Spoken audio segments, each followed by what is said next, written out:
How on earth did a former Manchester United footballer become a director at the Football Fun Factory? Let me tell you a story of how and why Luke Chadwick joined the FFF. For those that don't know, the directors of Football Fun Factory are Johnny Martin, Luke Chadwick and I. And the three of us met in our time at Cambridge United Football Club. Luke was in the middle of his swan song at his boyhood club. After a career playing for Manchester United, West Ham, Reading, Stoke, Norwich and MK Dons, to name a few, Luke managed to finish his career at his hometown club in Cambridge. In true Roy of the Rovers fashion, he helped the club win promotion and the FA Trophy at Wembley Stadium, and then played against Manchester United, of all teams, at Old Trafford in the FA Cup and received a standing ovation from both sets of fans. As I got to know Luke, it was clear to me that he wasn't like most other football players. There are some really brilliant people that are professional footballers, don't get me wrong, but some not so brilliant ones too. And over the course of a 10-year career, I saw it all, from the magic moments created by caring footballers who gave a moment of their time to an adoring fan, through to the prima donna pros who couldn't make the time and they thought they were above everyone else and tasks off the pitch. It was clear to me that Luke was a kind, thoughtful and caring guy. He would gladly give up his time, and he always came across as an extremely humble person. Where some footballers can develop a massive ego, Luke was more interested in the impact that he could make on the football pitch and how best to serve the supporters that he gave his all for, both on and off the pitch.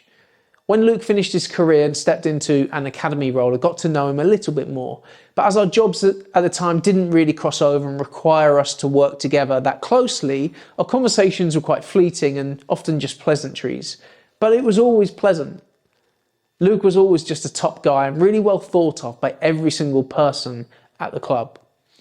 In 2019, he decided to leave CUFC to join the Football Fun Factory. Luke had grown a bit despondent of the world of academy football, and seeing children aged as young as 5 and 6 years old taking the game so seriously, he wasn't really into all that. And in our initial discussions about coming on board, he loved the ethos of the FFF and that it really resonated with him. He told Johnny and I that he played in the Premier League like children do at the Football Fun Factory, just for fun.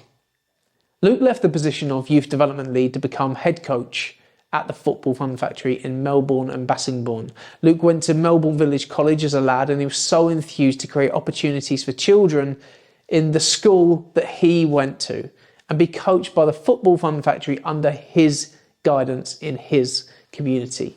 He is, of course, a top guy. He made a flying start, and people in the area were in awe of the opportunity to be coached by Luke. But just over a year into his franchise, COVID struck and everything changed. For us as a business, it made life really hard.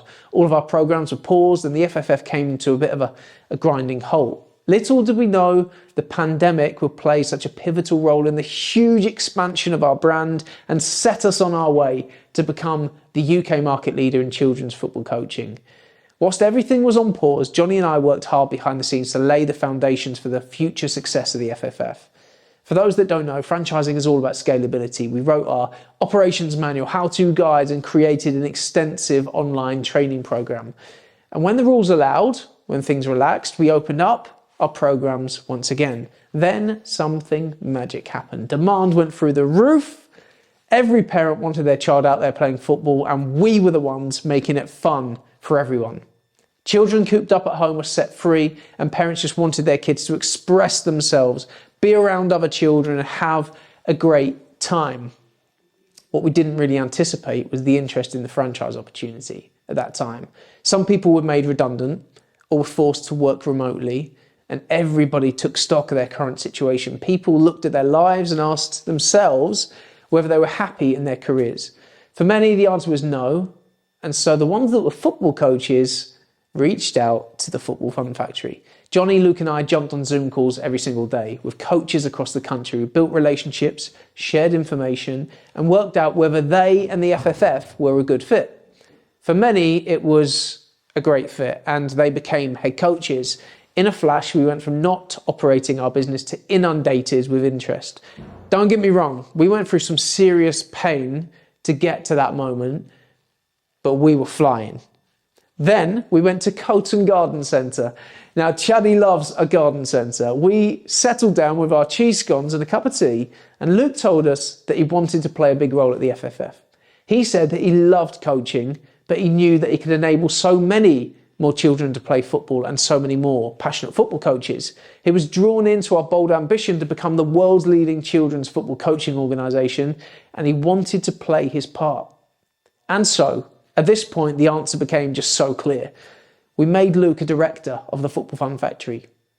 2 years on, he has played a leading role in identifying over 60 Football Fun Factory head coaches. We now have over 75 operating nationwide, and they began their journey on a Zoom call with Luke Chadwick. Luke now fields around 10 inquiries about the franchise every single day. He meets around 5 to 10 of those people every single week who are interested in the head coach opportunity. Johnny, Luke and I personally vet every candidate, and the final stage of the process is a face-to-face meeting with all 3 directors. In true X-Factor fashion, they need to get 3 yeses to get through. Quality is everything to us. The right people operating the franchise the right way delivers incredible results. We've proven that. And Luke is doing an amazing job at identifying the right people. Luke used to rub shoulders with David Beckham, Ryan Giggs, Roy Keane, Nicky Butt, and now instead of bumping into Paul Scholes in the corridor, unfortunately, it's Johnny and I that he has to say hello to. Back in our Cambridge United days, Luke and I just said hello to each other. That's all we really did. But now we work really, really closely. We meet up every single week. We work hard to develop our strategy and stand on the side of football pitches watching talented coaches as they pursue their dream to work in football. Luke is enabling people to work in football, to build a career in the game that we all love. He was fortunate enough to have a career in the game, and he's now enabling other people to do the same.